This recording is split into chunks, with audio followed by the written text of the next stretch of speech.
Yeah, can you hear me? I can. Wonderful. This thing always like automatically puts me on mute. Like, Oh, that's fun. it is super fun. My headset turns automatically every day. It just started doing it like a month ago. My audio goes to my computer and not my headset, and I have to change it. Okay. That's annoying. Yeah, that's fun. Okay, so I know we've only got 15 minutes, so I wanted to start this out. I've got a couple of notes that I've written down because I wanted to have this conversation as kind of like more of a in-person conversation. So that's why I asked for the WebEx. So thank you for doing that. Okay. Okay, so basically what I wanted to talk about was specifically our coaching and how coaching like affects me, I guess, and how I feel like I would like to maybe try something different with how our coachings are going to alleviate that kind of stress and anxiety. So I guess to start, I'm going to explain how I feel coaching is going for me. I feel like our coachings can go like one of two ways. Like one where I can like vent and talk and, you know, like work things out that I'm either working on. Like the last time, you know, I was right before an interview and I was able to kind of like get my nerves out and stuff. And that was really helpful. The other type of coaching we have, which I think is a lot more often, is where I feel like it's very focused around like mistakes that I've made and like nitpicking the mistakes that I've made and like asking me detailed questions about the mistakes that I've made. I'm a pretty self-aware person and I am also an achiever. So when I make mistakes, I want to know about them. Like I absolutely want to know about them so that I can move through them. I can move past them. I can work on whatever that is that I'm messing up, I guess.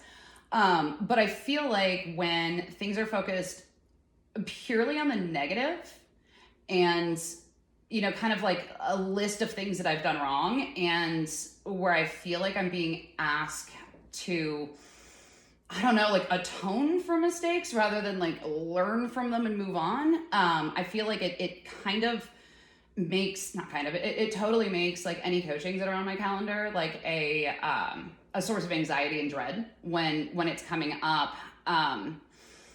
That's what I'm getting out of our coaching. And I wanted to let you know that just in case that's not what you were wanting to have happen, you know, because I can't imagine that dread and anxiety and worry and honestly, like to the point of it affecting my overall like productivity leading up to a one-on-one is what you would want from these sort of interactions. So I guess a better way of asking that would be like what is your goal for our coachings and what do you want to get out of it? So if it is, I recognize the two types of coaching. There's those general two types of coachings with every associate. And I recognize that there are a lot more of the coaching for improvement coachings with you because, like we've discussed in your PFP meetings, there are a lot of errors. Like there are a lot of errors to have to discuss. And frankly, as a supervisor, it's not my goal to induce anxiety and dread.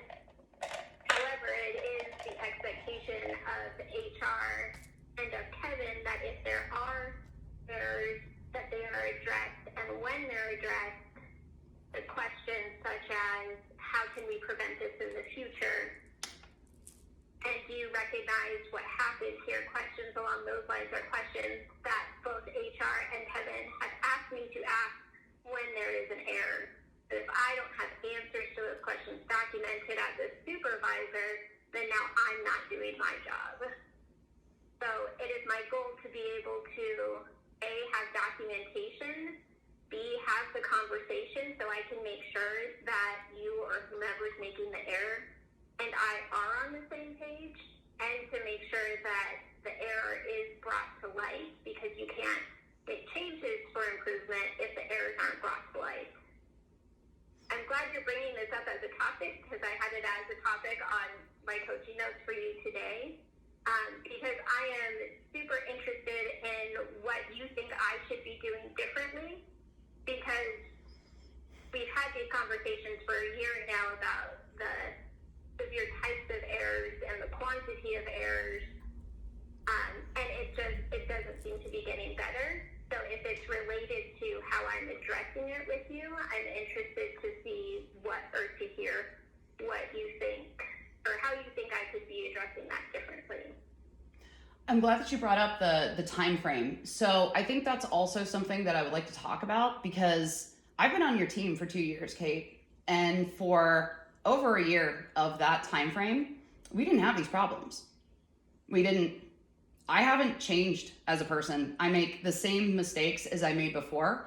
I personally feel like that changed when the mistakes themselves were what was defining me as an employee under your organization, rather than the fact that I am putting in good work, that I'm trying to put in good work. And when I did make mistakes or do make mistakes, I point them out and I remedy them.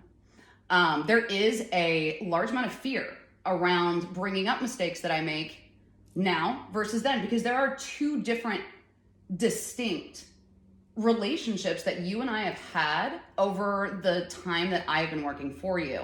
The time before and the time after, I feel like was defined by when I got sexually harassed by your coworker, and then everything that's happened since then. And I'm sure you're aware, as HR is, and I'm sure Kevin Will is aware as well, that I feel very much that the mistakes and the quantity and the severity of them has been treated incredibly different from one time to another. And in that, I don't feel like I am able to get past that, because it's not something that changed in me. It's something that changed within the organization that I work for, based on something awful that happened to me. So it's just a compounding on a compounding on a compounding. And I've worked incredibly hard to try to work around it, go over it, go under it. And this is my way of going through it, because I haven't discussed this with you like this, because I didn't think it was appropriate to. I thought it was more appropriate to take it to HR, because I thought that they would help. And I feel like they have not helped. And I don't want to keep living like this. And I also know I'm not the only one. I'm not the only one right now, and I'm certainly not the only one who've had problems like this before I was even on the team. I used to think that Jay and Brandy were crazy until after I was sexually harassed by your coworker. And now I see you the way they saw you. So it's not something that's happening in a void. It's not something that's just happening to me and my perception of the way that things are happening. It's a pattern. And I don't want to live in this pattern anymore, because it does affect every single aspect of my life. It affects my relationship with my kids. It affects my relationship with myself and my job, and my confidence in being able to bring home a paycheck, my confidence in being able to do the job that I was hired to do, that I did just fine. And not just fine, I did exceeding expectations according to you for a year. And then everything changed. And I know why I think everything changed, and I would like to know what your take on that, because I'm sure that it's different than mine, and I would like to know and I would like to understand. So, all I've heard is what HR has told me about, like, a perspective on what changed after multiple conversations. For me, it felt like I utilized you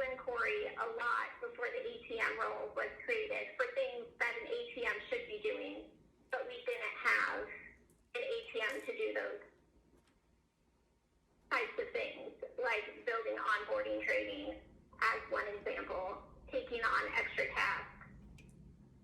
When Corey got that role instead of you, it definitely, so you guys had the opportunity to exceed expectations because you were basically filling in for a role that didn't exist on the team that then we filled.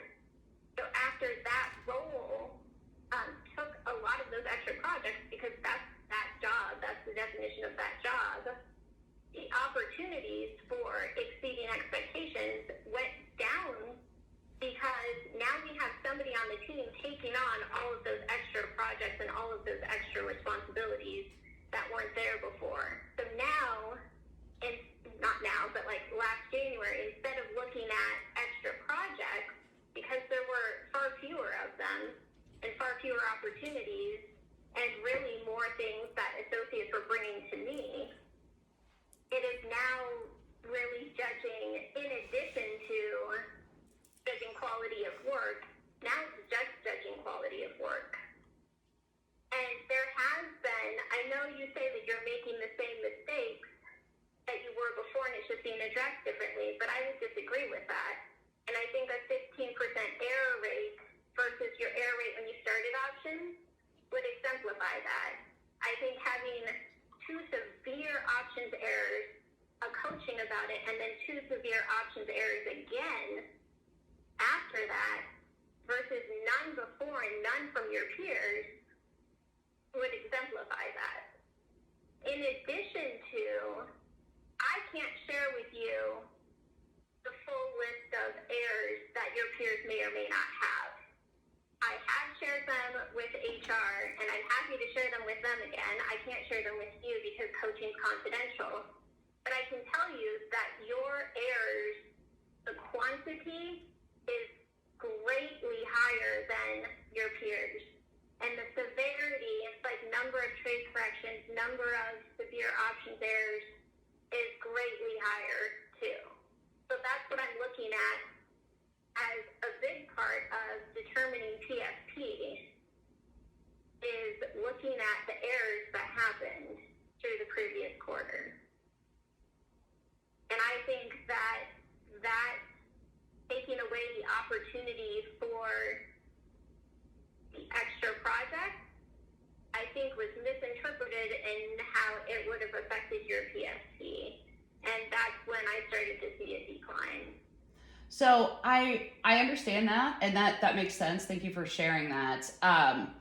So that wasn't the only thing that I was upset about. I guess about a year ago, right before we went to working from home, a big part of where I felt frankly betrayed by you as a manager and even as a woman was having Samuel moved right next to me. So that I hadn't even reported or said anything to HR about feeling like a lot of things had been like taken off my plate, which I do still feel that way. It was an actual like miss of not realizing that there is a woman on your team who's complaining about somebody making her physically uncomfortable and then giving that person more access to me personally. That really sucked. The other things kind of seemed like in addition to that, and I felt like I had to throw that out there because up until that point, I actually was still thinking that it was me and that I needed to like change things and change the way I was doing things. And I mean, I still have been trying very much to change things and the way I'm doing things, but I feel very strongly that a lot of the errors that are severe and are put out there, like you're the one who's catching the errors and documenting the errors. And if you do have a bias against me for whatever reason, it would be a lot easier for you to find the errors since you're the one who is picking them up. So judging me against my peers in that way, I think is slightly unfair, but to even the playing field, the issues that I have with the nitpicking and what feels very much like micromanaging is also shared by my peers. Like I had Jay Wagner reach out to me recently because he'd heard stuff that was going on the team. And my first question was, because I haven't spoken to him since he left, he knew I had reported to you that he was warning people to not join our team. Like he knew that. He had unfriended me on everything and like we hadn't spoken.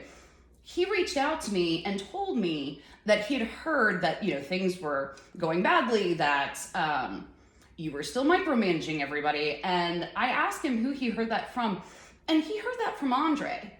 I've never spoken to Andre about how I feel about my job or you or your management style or anything along those lines, but through the grapevine, I know that he's feeling the same way. It is not just me. It is everybody on the team. And it's incredibly difficult on a day-to-day basis to work through this and work together as a team because of it.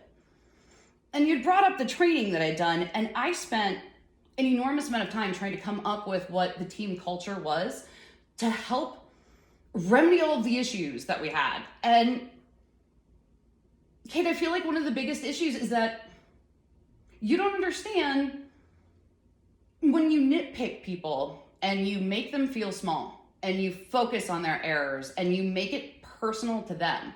Everything that you just explained to me was making it personal to me. It was, your errors are worse than everybody else's. You have more errors. They're more egregious. They're this, it's all negative, like flat negative. And it's incredibly difficult to work through that to try to get to a point where I'm no longer feeling like every single thing I'm doing is a mistake. Because if I don't feel like every single thing I'm doing is a mistake, I have confidence and I make less mistakes. And I'm more productive. Like it's a win-win to not do that. But I can't get to a point where that's not happening between the two of us. And I would like to get to that point. So what do you, so that, and I know you don't fully understand the breadth of what's required of me as a supervisor, but from your point of view, how would you like me to address your errors while still meeting my supervisory expectations of doing my job and keeping my job and not getting in trouble at my job? I completely understand that, and that's a great question. If you could collect them and send one email to me at the end of the week, that would be great. So it's not killing my confidence moment by moment by moment throughout the day, throughout the week, where it's not, when I log in, I know that all day, every day, I'm going to feel like a total failure. That'd be great. If it can be combined down to a one-time predictable, this is where you failed. And then I can go through that, figure out what I need to do about it, and then move forward. If I could have a break from feeling constantly shitty, that would be my suggestion, if that's possible. Yeah, I can send one email like we do with options, one joined email. I'll let you know, I don't know that you recognize this, but I do already save errors for coaching. I have 3 right now to talk to you about that I can send to you. Please. Yeah, I can send, one email at the end of the week with the errors that were found. In relation to, you went over quite a few things. In relation to Samuel being moved, I didn't have any control over that, and I didn't know it was happening before it happened. I'll also add, while you're, living your experience, Kevin Will, who made that decision, was handling 60 different associates. So it's hard to really put yourself, in 60 different people's point of views of how is this one change going to affect all of those people. So, that's something to consider. The health and safety of an associate who that person threatened to use their positional power to find my address, come to my house, and assault me, that should be maybe I understand there's 60 people involved, but that interaction seems like something that for somebody who is a director or somebody who has been put in charge that has the responsibility of keeping their associates safe, even if it is from other associates. I feel like that's a huge oversight. That's an enormous oversight, actually. That would be 20 options review mistakes into one. That's a big one. That's a really big one, especially when your job is to support the people that work for you. That's my opinion on that. And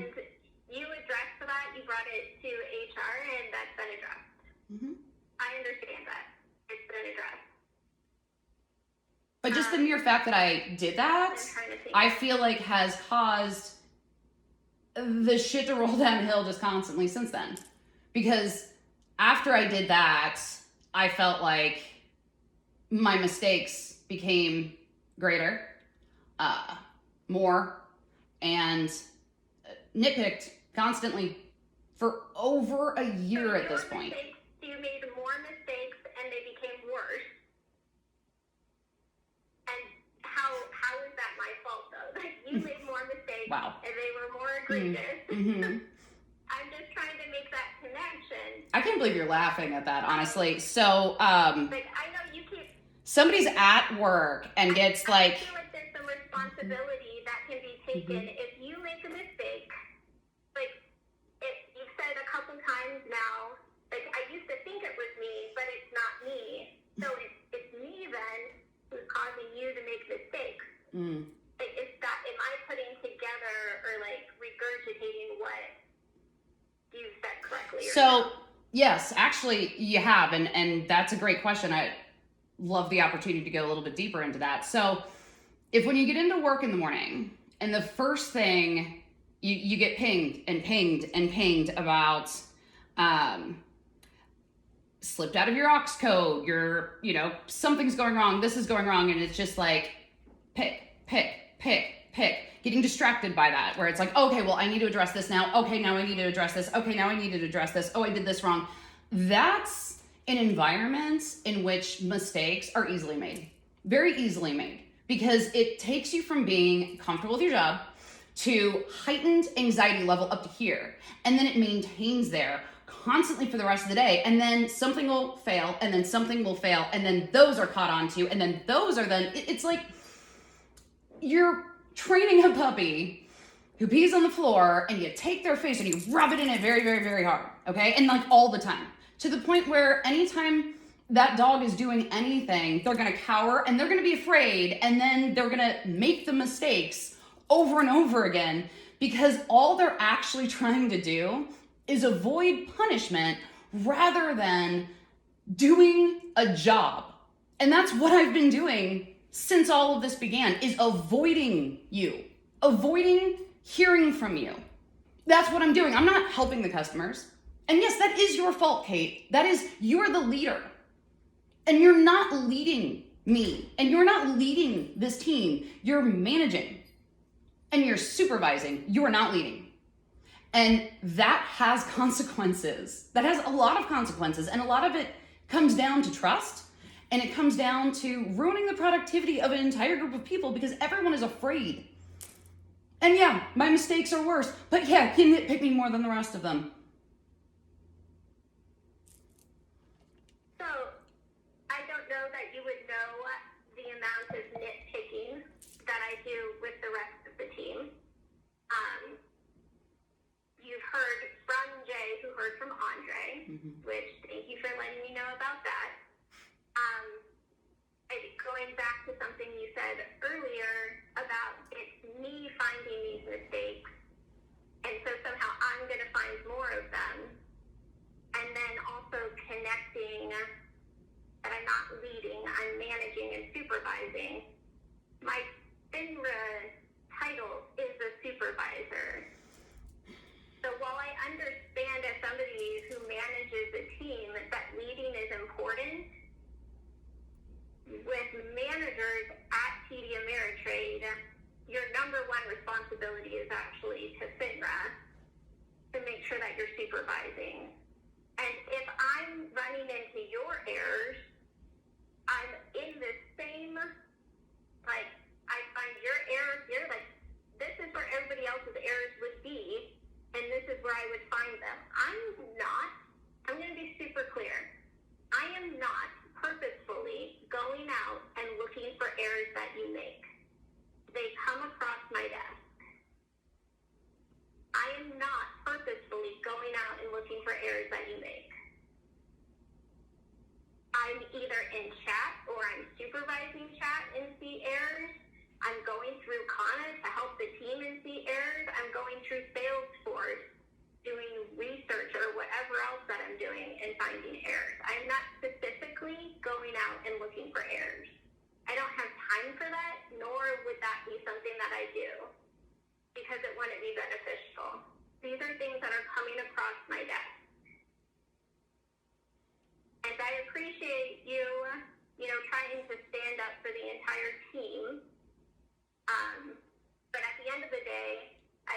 you telling me like there might be a problem somewhere else with another associate that I might need to address. But at the end of the day, like, you represent you, and so that's that.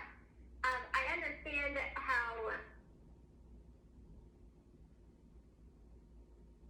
addressing, bringing up errors that are made would make you give you more anxiety about the errors. Hopefully sending them once a week will reduce that level of anxiety. I don't think it's going to get rid of it.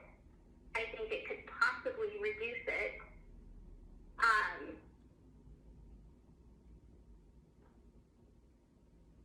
have to bring up errors. It's literally my job, and I'll literally get in trouble with HR if I don't.